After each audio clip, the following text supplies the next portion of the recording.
जब ये बोलने लगा रोज आकर के मोदी नहीं तो हूं, मोदी नहीं तो हूं, अब सही में इस दिमाग में घुस गया कि सही में मोदी नहीं तो हूं। उमर उसको बोला nation wants to know, nation wants to know नहीं है वो, बेसिकली जिधर से कमीशन आएगा उसका गाना गाना वो शुरू कर देगा। तो उसका नाम नेशन वांट्स टू नो नहीं होना चाहिए, उसका नाम कमीशन वांट्स टू नो होना चाहिए। जिधर से कमीशन आएगा उसके लिए बोलेगा। आप इन सारे लोगों की तस्वीर याद रख लीजिए। दिन एक सा नहीं रहता है, यह बदल जाता है, इसको बदल जाना है। जब भी कोई इस मुल्क पे राज करता है, हर दौर में उसको यही लगा कि वो हारेगा ही नहीं। बताइए मुगलों की हालत देख लीजिए, हैं? देख लीजिए ना मुगलों की हालत, कुछ पता चल रहा है? कोई है नाम लेने वाला? उसके बाद के भी लोगों की हालत देख लीजिए, शहंशाहों की। अलग अलग राज्य में तो शहंशाह हैं, डेमोक्रेसी के नए शहंशाह, नए सरताज। मेरे पिताजी बहुत बढ़िया नेता थे, इसलिए हमको नेता बना दीजिए। कार्ड में कई बार नहीं लिखा रहता है, मेरी बुआ की शादी में जुलूल जुलूल आना। उस टाइप से जो है कुछ लोग हैं, नहीं हम तो मुख्यमंत्री बनेंगे, हमको प्रधानमंत्री बना दीजिए, ठीक है। तो इस दौर में भी लोगों को लगा कि उनका दिन नहीं जाएगा, दिन जा ही रहा है। अब सोच रहे हैं, पहले लोग वोट बचाते थे, अब चुना हुआ विधायक बचाते हैं। बचपन में हम लोग एक खेल खेलते थे, कौआ उड़ मैना उड़, नहीं, बहुत इंटरेस्टिंग खेल था वो। अब जो चीज नहीं उड़ने वाली है उस पर अगर आप उड़ा दिए तो आप फेल हो जाएंगे। हम देखेंगे, मैं आपको ट्रू एक्सपीरियंस बता रहा हूं। 2-3 बच्चा खेल रहा था, वो बोला कौआ उड़ मैना उड़, तो एक बच्चा बोला विधायक उड़, तो वो उड़ा दिया। विधायक उड़ता है क्या? बोला उड़ नहीं रहा है। उड़ेगा नहीं तो बता होटल में बंद करके क्यों रखा गया है? कहा कि उड़ता नहीं है, बिकता है। हम बोले ये तो बहुत बढ़िया है, जो खरीदेगा उसका पैसा लगेगा तो रिटर्न चाहिए ना। तो समस्या कहां है? विधायक बिकने में समस्या है कि वोट बिकने में समस्या है? देख लीजिए, प्राइवेट लिमिटेड कंपनी है, नहीं, देश को प्राइवेट लिमिटेड कंपनी बना देना चाहते हैं। तो प्राइवेट लिमिटेड कंपनी जो बनाना चाहते हैं उनका तो इंटरेस्ट है उसमें, वो तो मुझे समझ में आता है। मेरे पास मेरिट नहीं है, क्यों? क्योंकि मेरे पिताजी का नाम अमित शाह नहीं है। बताइए, अगर आप में से किसी के भी पिताजी का नाम अमित शाह होता तो सोचने की जरूरत थी? नोटबंदी हुई, देश का सब कंपनी मंदी में चला गया, उसको 16,000 गुना मुनाफा हो गया है। बताइए कैसा मंत्र है। और रहने दीजिए बाकी चीज, सारे पदाधिकारी बीसीसीआई के पीछे खड़े थे और वो बीच में राजकुमार की तरह बैठा हुआ था। बाप ही पूत पड़ापित घोरा, नहीं कुछ हो तो थोरबो थोड़ा। मोटा भाई को जो है पोस्टर लगाना चाहिए, पूरी दुनिया में कहीं भी बहुमत नहीं होने पर सरकार बनाने के लिए संपर्क करें। जिसके पिताजी का इतना बड़ा प्राइवेट लिमिटेड चल रहा हो, उसके बेटा को बीसीसीआई का सेक्रेटरी बनने से कौन रोक लेगा? और यहां पे कोई मेरिट को क्वेश्चन नहीं करेंगे। मेरिट कब क्वेश्चन करेंगे? जेएनयू का पोस्टर देख करके उसकी हिंदी की तर्जनी सुधार रहे थे। आपका भविष्य बिगाड़ा जा रहा है और आप जेएनयू के स्टूडेंट के पोस्टर का तर्जनी सुधारने के लिए चले हैं, बर्तनी सुधारने के लिए चले हैं। वहां मेरिट का सवाल आ जाता है। और क्या वहां मेरिट नहीं है? वहां लोग जो है पढ़ रहे हैं, उसमें कोई मेरिट नहीं है। सबसे बड़ा मेरिट तो यही है कि आप जितना भी हजारों करोड़ रुपया खर्च कर दिए ये समझाने में कि मोदी जी बहुत अच्छा है, हम लोग ये बात समझ में ही नहीं आई, ये दिमाग में ये बात घुसे ही नहीं। मेरिट है कि यह बात समझ सकते हैं कि देश के लिए क्या बेहतर है और देश के लिए क्या बुरा है।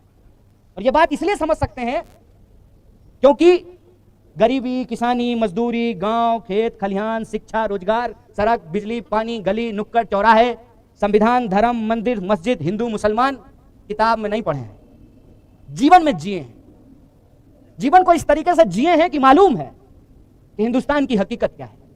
हिंदुस्तान की हकीकत यह है कि आप जिस चीज को भी थोड़ा सा खुरेदने का या खरोचने का प्रयास करेंगे, आपको इस देश के भीतर एक गंगा जमुनी तहजीब के बारे में पता चलेगी।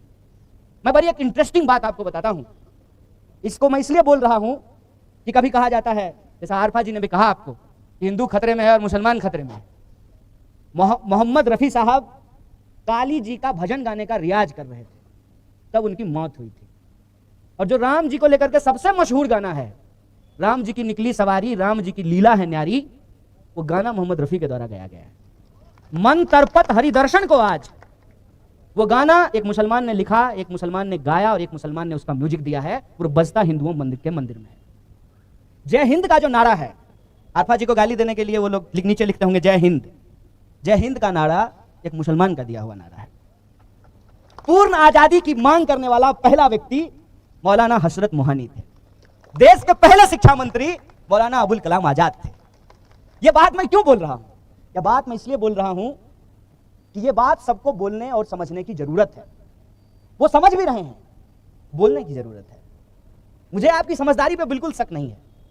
कई बार मैं समझता हूं कि आपके जो जीवन के अनुभव हैं वो मेरे अनुभव के सामने बहुत बड़ा है, लेकिन उसको बोलने की जरूरत है। इतना बड़ा पुलवामा अटैक का मामला है, उसका नाम चेक किए हैं? किस धर्म के लोग उसमें नहीं हैं? सभी धर्म के लोग हैं, सभी जाति के लोग हैं, सभी इलाके के लोग हैं। यही तो भारत है। और इस भारत को अगर कोई आपस में जोड़ता है तो हमारा देश का संविधान है। उस संविधान में जो लिखे हुए अल्फाज हैं, जो शब्द हैं, जो मूल्य हैं, जिस पे डॉक्टर साहब सवाल खड़ा कर रहे थे, वो सवाल जायज हैं, लेकिन उन सवालों को लेकर दुख और तकलीफ मनाने से कुछ नहीं होगा।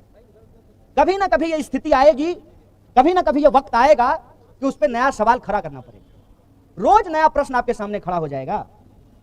उन सवालों को समझना बहुत जरूरी है। ये 26 नवंबर है, आज संविधान दिवस मना रहे हैं। मैं अपने स्कूल के दिन का रोज का एक अनुभव साझा करता हूं। प्रार्थना में, हमारे स्कूल में, मैं सरकारी स्कूल से पढ़ के आया हूं, वहां जो प्रार्थना होती थी वो प्रार्थना होता था, तू ही राम है, तू रहीम है, तू करीम कृष्ण खुदा हुआ, तू ही बाहे गुरु, तू ही यीशु मसीह। ये प्रार्थना होती थी।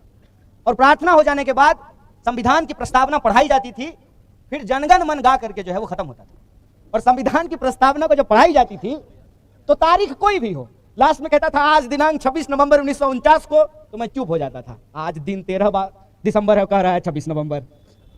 समझने में वक्त लगा कि इसको आज दिनांक 26 नवंबर 1949 क्यों बोलते हैं, क्योंकि उस दिन संविधान सभा ने संविधान देश के उस वक्त के राष्ट्रपति को सौंप दिया था। 26 जनवरी 1950 को यह लागू हो गया। और ऐसा नहीं है कि इसके लागू होने से इसके कुछ फायदे नहीं हुए, इसके फायदे हुए हैं। हमको सिर्फ और सिर्फ नकारात्मक चीजें नहीं देखनी चाहिए, इसके सकारात्मक पहलू भी हैं। और उसके फायदों के चलते ही कम से कम थोड़ी ही सही, ठीक है, स्कूल में नहीं समझ में आया कि आज दिनांक 26 नवंबर का क्या मतलब है, लेकिन पीएचडी करके तो समझ में आ गया ना। लेकिन ये पीएचडी करने का अवसर कैसे प्राप्त हुआ? जब इस देश में शिक्षा को संवैधानिक अधिकार माना गया।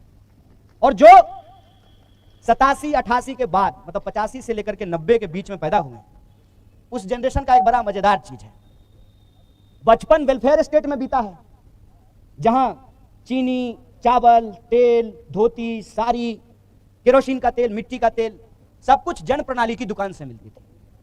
ज्यादातर शिक्षा जो थी वो सरकारी स्कूलों में थी। जवानी जो है, दिल तो पागल है में बीता है। सिमरन और राज का प्रेम देख करके जवान हुए हैं, तो पता ही नहीं चलता है कि ये जो ट्रांसफॉर्मेशन हो रहा है उसमें हमको पोजीशन क्या लेना चाहिए। इसीलिए आज यहां जब हम इस मंच पे खड़े हैं तो कुछ राजनीतिक चीजों को मैं स्पष्ट करना चाहता हूं। पहली बात तो ये कि हम जो भी निर्णय लें, हम जो भी सोचें, जो भी हमको एहसास हो, उसको बोलना जरूरी है, उसको लफ्ज देना जरूरी है। बाग में तरह तरह के फूल होते हैं, लेकिन उन फूलों को जब तक एक धागे में पिरोया नहीं जाता है तब तक माला नहीं तैयार होती है।